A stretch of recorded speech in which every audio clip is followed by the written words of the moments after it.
एक नजर में। इसके बाद में हम पढ़ेंगे मल्टीपल चॉइस क्वेश्चन। तो याद रहे कि जो अभी हम यहाँ पर डिस्कशन करेंगे पूरे अध्याय का एक शार्ट में डिस्कशन करेंगे। जितना भी हमने अभी तक पढ़ा है अध्याय के बारे में, उसमें पूरा बेसिक कॉन्सेप्ट समझा है हमने, उससे रिलेटेड सारे न्यूमेरिकल को सॉल्व किए, और उसके अलावा हमने जो अध्याय में जितने भी क्वेश्चन थे, अभ्यास के क्वेश्चन और अध्याय के अंदर के क्वेश्चन, सभी क्वेश्चन को सॉल्व किया है। सभी क्वेश्चन के आंसर पर हमने डिस्कशन किया है। अब इसके बाद में हम पूरी समरी देख रहे हैं इस चैप्टर की, और समरी के बाद में यहाँ पर इस वीडियो को आप प्रॉपर तरीके से देखिएगा, क्योंकि ये पूरे चैप्टर का एक तो शार्ट में रिवीजन होने वाला है, और इसके बाद में जो सेशन चालू होगा हमारा मल्टीपल चॉइस क्वेश्चन, वस्तुनिष्ठ प्रश्न जिसको बोलेंगे हम। तो कुछ वस्तुनिष्ठ प्रश्न करेंगे, और ये बात क्लियर है कि जो वस्तुनिष्ठ प्रश्न में क्वेश्चन पूछे जाएंगे वो हमारे अभी जो हम बेसिक पर यहाँ पर डिस्कशन करेंगे, शार्ट में डिस्कशन करेंगे, एक नजर में हम पूरे अध्याय को देखेंगे, तो उससे रिलेटेड ही अभी वस्तुनिष्ठ प्रश्न मिलने वाले हैं, तो उसमें काफी हमें हेल्प मिल सकती है। तो देखते हैं हम फर्स्ट सेशन। लेकिन सेशन देखने से पहले ये क्लियर हो जाए कि आप अध्याय पढ़ के आ रहे हो, पूरा अध्याय पढ़ा हुआ है आपने, पूरे न्यूमेरिकल किए, उसके पूरे क्वेश्चन आपसे बनते हैं, उसके बाद ही इस सेशन को आपको देखना है और स्टार्ट करना है। हम देखते हैं फर्स्ट पॉइंट, किसी वस्तु की स्थिति में परिवर्तन गति कहलाता है। देखना ध्यान से समझना है आपको हर एक पॉइंट पर। हम पूरे अध्याय में जितनी भी पॉइंट थे उस पर सब पर डिस्कशन कर रहे हैं यहाँ पर, और पूरे अध्याय को एक शार्ट फॉर्म में समझने की कोशिश कर रहे हैं। ये मतलब एक रिवीजन है, एक छोटा सा रिवीजन है। इसके बाद में फिर हम मल्टीपल चॉइस क्वेश्चन करेंगे, वस्तुनिष्ठ प्रश्न करेंगे, वहां पर काफी हेल्प मिलने वाली है। किसी वस्तु की स्थिति में परिवर्तन गति कहलाता है। देखना ये वस्तु है मेरे पास में, और इस वस्तु में परिवर्तन होगा तो परिवर्तन को ही क्या बोला जाता है? गति बोला जाता है। अगर इस वस्तु को यहाँ रखा, यहाँ से लुढ़क के यहाँ पर पहुंच गई तो क्या हो गया? गति हो गया। ये वस्तु अगर आगे की ओर जा रही है और इसकी दिशा परिवर्तित हो गई तो क्या हो गया? गति हो गया। ओवरऑल गति की जो परिभाषा है, जो कि चैप्टर का नाम भी है हमारा गति, तो गति की परिभाषा क्या बनेगी कि वस्तु, किसी वस्तु की स्थिति में परिवर्तन गति कहलाता है। तो ये एक परिभाषा भी हो गई, और इसके अलावा हम यहाँ पर बोल सकते हैं कि इसका निर्धारण दूरी या विस्थापन से किया जाता है। अभी यहाँ पर देखिएगा, मान लिया जाए कि मैं यहाँ पर हूं और मेरा ऑफिस यहाँ पर, ठीक है, मुझे अपने घर से अपने ऑफिस जाना है, तो रास्ता इस प्रकार से कुछ होती हुई यहाँ पर पहुंचता है, और मेरे घर से ऑफिस की जो दूरी है वो 3 किलोमीटर है। देखिए रास्ता जिधर जिधर से जा रहा है उधर उधर से मैं ऑफिस पहुंचा, और मेरे ऑफिस की, घर से ऑफिस की दूरी जो है वो कितनी है? 3 किलोमीटर है। तो बड़ा सिंपल कॉन्सेप्ट है। जो दूरी होती है वो कहां से होती है? जिस जिस रास्ते से हम जाएंगे वो जितना और जितना चलेंगे वो क्या कहलाती है? दूरी कहलाती है। तो ये रास्ते से जो चल रहे हैं हम और जितनी दूरी तय कर रहे हैं उसको क्या बोला जाता है? दूरी बोला जाता है। इसी के साथ में विस्थापन की बात की जाती है। देखना मेरा घर ये है और मेरा ऑफिस ये है, प्रारंभिक स्थिति और अंतिम स्थिति के बीच में न्यूनतम दूरी विस्थापन कहलाती है। ये क्या है? विस्थापन है, विस्थापन। अब मुझसे अगर कोई पूछेगा कि आपका ऑफिस किधर है, तो मैं बोलूंगा कि ये वाली 2 किलोमीटर है। अगर यहां से सीधा देखा जाए उत्तर दिशा की ओर या पूर्व दिशा की ओर या पश्चिम दिशा की ओर, तो किधर भी अगर हम जो भी दिशा में रहेगा तो हम दिशा की बात करेंगे और बोलेंगे कि 2 किलोमीटर पश्चिम दिशा की ओर मेरा ऑफिस है। अगर मुझसे किसी ने बोला कि आपका ऑफिस कहाँ है, तो मैं बोलूंगा कि पश्चिम दिशा में 2 किलोमीटर है। इसका मतलब जो विस्थापन होता है वो क्या होता है? सदिश राशि होती है, और सदिश का मतलब ये होता है कि इसमें दिशा की बात की जाती है। और अदिश का मतलब क्या है कि ये जो दूरी होती है क्या है? अदिश राशि है। दोनों की जो इकाइयां रहेगी मीटर में मापी जाती है, इसकी भी इकाई मीटर में मापी जाती है। विस्थापन होगा तो हम क्या बोलेंगे? किलोमीटर में नहीं बताएंगे उसको, क्या बताएंगे? 2000 मीटर। यहां से अगर दूरी की बात करेंगे तो हम बताएंगे 3000 मीटर है। तो याद रहे कि अगर फर्स्ट चैप्टर में जब भी दूरी या विस्थापन की बात की जाएगी तो उसकी इकाई मीटर ही रहेगी, मीटर में ही मापा जाएगा। और समय की अगर बात करेंगे तो समय टाइम में मापा जाएगा, सेकंड में मापा जाएगा। अब सेकंड पॉइंट देखते हैं हम, जब कोई वस्तु समान समय अंतराल में समान दूरी तय करे तो उसकी गति एक समान गति कहलाती है। देखना यहां पर अगर हम ये बोले कि मान लिया जाए कि मैं यहां से कभी दिल्ली जा रहा हूं, मैं अभी भोपाल में हूँ और भोपाल से मुझे दिल्ली जाना है। अगर दिल्ली जाना है, मैं किसी ट्रेन से सफर कर रहा हूँ। अगर मेरी ट्रेन इस प्रकार से चल रही है, यहां पर देखेंगे कि मैं T इक्वल टू भोपाल से निकला और प्रत्येक सेकंड में मैं इसकी गति को देख रहा हूं कि इसकी गति क्या है। मान लिया जाए T equal to 1 second, T equal to 2 second, T equal to 3 second, T equal to 4 second, T equal to 5 second.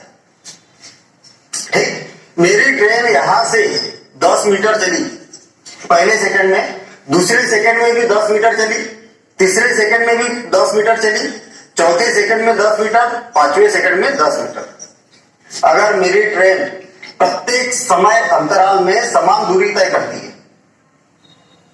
प्रत्येक समान समय अंतराल में क्या कर रही है, समान दूरी तय करती है, तो उसको क्या बोलेंगे हम, समान चाल, एक समान चाल कहते हैं। वैसे भी ट्रेन अगर एक समान चाल से चलती है तो हम क्या बोलते हैं, ट्रेन एक समान चाल से चल रही है। और ट्रेन मान लिया जाए यहां पर पहले सेकंड में 10 मीटर चल रही है, दूसरे सेकंड में 20 मीटर चल रही है, तीसरे सेकंड में फिर स्लो हो गई 5 मीटर चल रही है और नेक्स्ट सेकंड में 12 मीटर चल रही है। तो इस प्रकार से अगर होगा तो क्या बोलेंगे हम, असमान चाल बोलेंगे। मतलब समान समय अंतराल में असमान दूरी तय करती है तो उसको क्या बोला जाएगा, असमान चाल कहा जाएगा। क्लियर।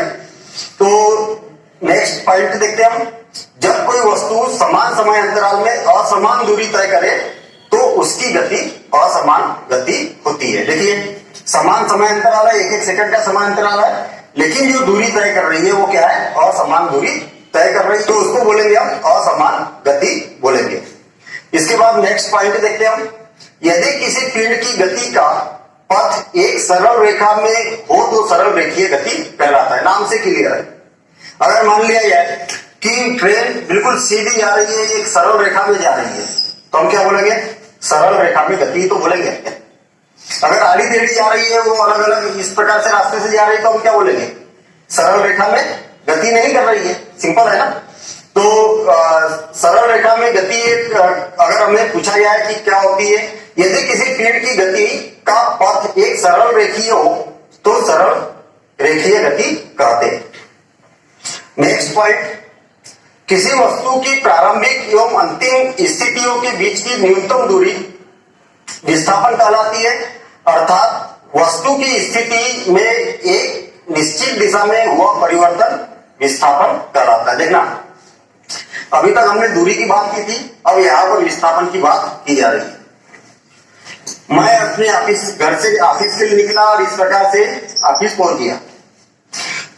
अंतिम स्थिति और प्रारंभिक स्थिति के बीच की जो दूरी रहेगी वो क्या कहलाती है, विस्थापन कहलाती है। बात क्लियर है। तो यहाँ पर विस्थापन मतलब न्यूनतम दूरी की बात की जाती है, और दूरी की बात की जाती है तो ये जिस पद से हम जाएंगे वो क्या होगी, दूरी होगी। ठीक है। नेक्स्ट पॉइंट, दूरी एक अदिश राशि है जबकि विस्थापन एक सदिश राशि है। इस पर हमने डिस्कशन कर चुके हैं। क्यों किया, क्यों ऐसा होता है। दूरी मतलब यहाँ पर क्या, हर बार दिशा बदल रही है और इस प्रकार से हम जाके जहां पर भी जाना चाह रहे हैं वहां पर पहुंच गए।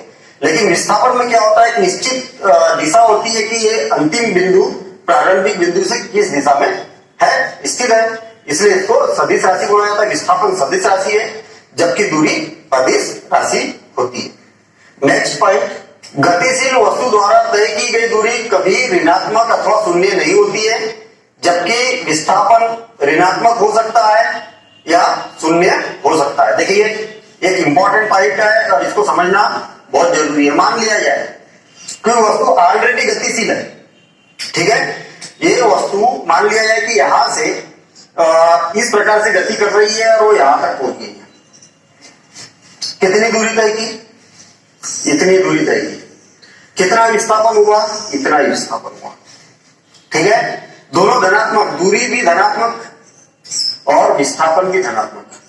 विस्थापन धनात्मक, ये भी धनात्मक है और ये भी धनात्मक। कुछ ना कुछ तो दूरी तय की ना, और कुछ ना कुछ विस्थापन भी हुआ है। अभी यहां देखना, वस्तु यहां से गई और वस्तु घूम के यहीं पर पहुंच गई। प्रारंभिक स्थिति और अंतिम स्थिति क्या है, एक ही बिंदु पर है। दूरी कितनी तय की, दूरी को देखने का मतलब सिंपल सा कॉन्सेप्ट है कि जहां जहां से गए वो क्या होगी, इसकी दूरी होगी। देखिए यहां से चलना शुरू किया और इतना चले, एक वृत्ताकार गति की हमने।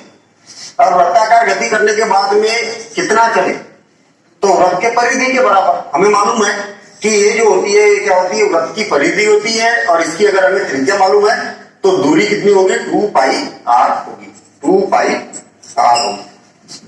r का मान जितनी भी इसकी त्रिज्या है पता चल जाएगा हमें कि कितनी दूरी हमने तय की है।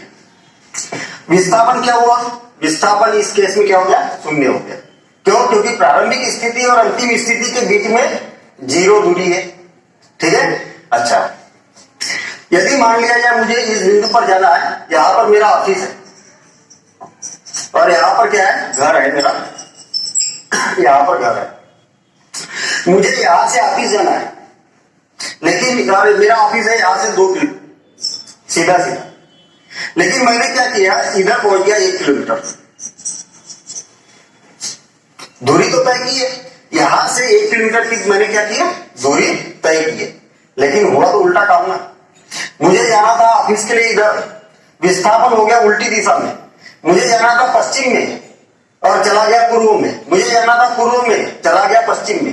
कुल मिला के मेरा जो ऑफिस था 2 किलोमीटर था, मैं 1 किलोमीटर पीछे चल गया, मतलब अब मेरा ऑफिस कितना है, कितना किलोमीटर है, 3 किलोमीटर है। विस्थापन क्या होगा, ऋणात्मक। अगर विपरीत दिशा में अगर चले जाए, हमें जिस दिशा में जाना है उसकी विपरीत दिशा में चले जाए तो विस्थापन क्या होगा, ऋणात्मक होगा। तो याद रहे कि विस्थापन शून्य भी हो सकता है, धनात्मक भी हो सकता है, ऋणात्मक भी हो सकता है। विस्थापन सदिश राशि है, जबकि दूरी धनात्मक ही होती है क्योंकि अगर कोई वस्तु गतिशील है तो। अच्छा, दूरी क्या है, एक अदिश राशि होती है।